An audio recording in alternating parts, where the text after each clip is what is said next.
Lalong pinaigting ng MMDA ang kampanya kontra basura. Inilunsad kanina ang information campaign na tinawag nilang Metro Ko Love Ko na naglalayong turuan ang publiko ng tamang pag-aalaga sa kamay nilaan. Tinutukan niya ni Micaela Papa. Araw-araw, toneladas ng basura ang nakukuha sa Metro Manila. Sa ilang lugar, malaking problema ang basura. Si Aling Konsolasyon na 34 na taon ng MetroAid, wala pa raw nakikitang kababayan na nag-aalala sa problemang ito. Napakasakit po dahil kami po nagtatrabaho, tapos puso kami nagtatrabaho. Kaya kanina inilunsad ng MMDA ang Metro Ko Love Ko campaign. Layunin ng information campaign na mismo mga taga Metro Manila ang magkaroon ng kamalayan sa pag-aalaga sa kamay nilaan. Si MMDA Chairman Francis Tolentino nanguna sa pagwawalis.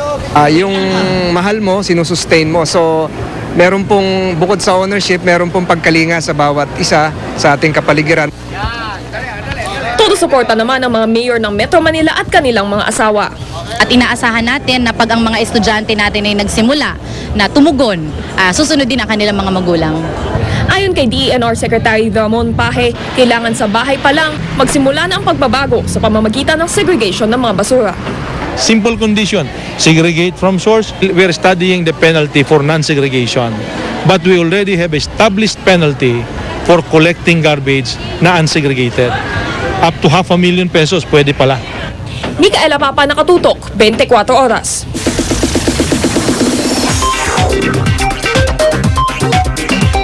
Successful ang pre-Valentine concert ng mga foreign hitmakers na sina Stephen Bishop, Dan Hill at Yvonne Element kagabi. At talaga namang nag-enjoy ng gusto ang tatlo dahil sa mainit na pagtanggap sa kanila ng Pinoy fans. This report from Micaela Papa. May mga gustong sariwain ng nakaraan. Mayroon naman tila nais may love for the first time. Tampo kasi sa concert si Stephen Bishop ang nasa likod ng hit single na It Might Be You. Si Dan Hill naman ang nagpasikat ng Sometimes When We Touch. Isa sa mga dumalo sa concert si Ana Fe Padilla. Bagamat asawa niya ang kanyang kadate, umamin siyang excited siyang marinig ang theme song ng ex-boyfriend. Fine, I've been passing time, watching trains go by. All of my life. Hindi kaya pag nakinig kayo na ngayong gabi, mabalik yung mga damdamin niyo para sa ex-boyfriend niyo? Nga parang gusto ko siyang hanapin. Bago ang concert, nagkaroon ng pagkakataon ng GMA News na makapanayam si Stephen Bishop.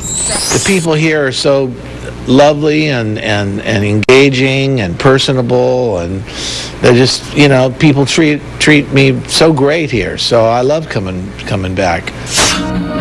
Si Yvonne Element naman na nasa likod ng hit na I Don't Know How to Love Him, kinuwento pa ang kanyang 1978 performance para sa dating First Lady Imelda Marcos. He's going up on stage and she stood there on stage and she went, well, I sang If I Can't Have You from the crowd in the dark. It was the most strange thing. First time naman daw ito ni Dan Hill sa Pilipinas. The history of the Philippines and the warmth and the romance and the musicality of the people. And so I feel like I've fallen in love. Siyempre may mensahe sila para sa kanilang Filipino fans. Ahal ko kayo. Did I do it right? Yes! Micaela Papa, nakatutok, 24 oras. Mga kapuso, kayo po ba ay may mga ibibigay na sa inyong mga minamahal ngayong Valentine's Day? Dahil kung wala pa ay tutukan niyo itong ulat ni Sirian Aguo tungkol sa mga pwedeng panregalo. Mini caricature statues ang tawag dito. Gawa sa special clay o hard plastic. Pwedeng customized o hango sa standard designs ang katawan ng caricature. May naka-Superman costume.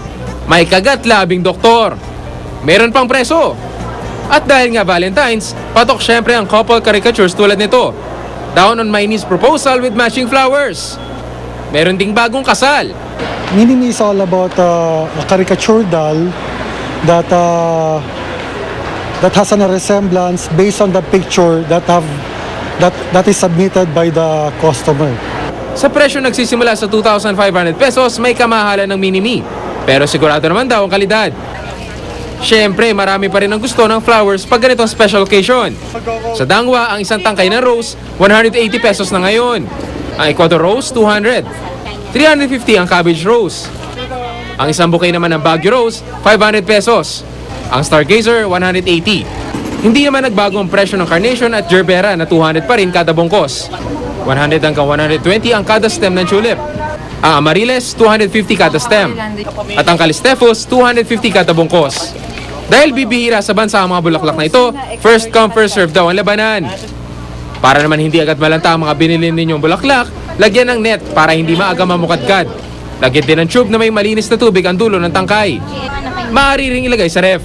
Kung ilalagay mo siya sa ref, doon po sa lalagyanan ng mga gulay, aalisin mo rin po siya talaga. Para yung bouquet po, naka-plastado po yung kanyang pagkahiga ng bouquet. Si Ernago nakatutok, 24 oras.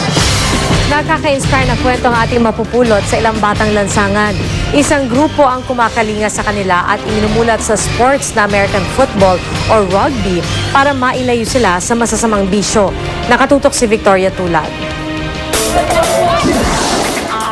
Hindi naging hadlang sa mga batang ito ang kahirapan para makapaglaro ng rugby.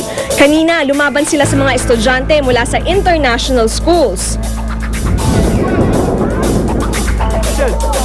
Mula sa iba't ibang bahay ampunan ng mga bata.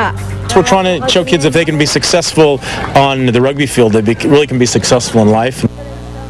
Ang magkapatid na GP at Jovic, iniwan ng mga magulang sa bahay ampunan noong mga bata pa lang sila. Ngayon, miyembro sila ng Philippine Rugby Team. May in-announce sa buong kids na meron daw na bagong join na club, which is rugby club. Trinay ko, tas yun, nakasali ako sa Tuloy Varsity. Yun, na-translate ako sa Tuloy, doon ko nalaman yung rugby. Tapos, nakita ko yung kuya ko naglalaro. So, sumali ako. Dahil sa kanilang galing, ilang beses nang nanalo sa mga kompetisyon sina GP. Si Jovic naging kinatawan pa nga ng bansa sa 2010 Asian Under-20 Championship na ginanap sa Laos. Simpleng laro man ng rugby para sa iba, para sa magkapatid na GP at Jovic, ito ang nagturo sa kanila sa tamang landas. Kaya naman nais nila na kung paano binago ng larong ito ang kanilang buhay, ganito rin ang mangyari para sa ibang batang lansangan. Pag may sports ka, magiging busy ka.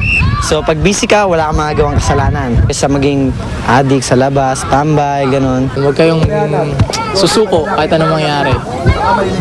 Kahit gaano kayo kahirap, hindi hadlang yung hirap para matupad yung pangarap niyo. Tulad ng larong football, nais din nilang makilala ang rugby sa Pilipinas. Victoria Tulad ng Katutok, 24 oras. Susunod! Sari-saring pagkain mula sa iba't ibang bansa mabibili sa bagong bukas na Midnight Food Bazaar sa Taguig. Sa Tomas Morato, Quezon City naman, Bancheto Food Fiesta sinasagawa bilang magang Valentine's gift sa publiko. Tutukan dito sa 24 oras.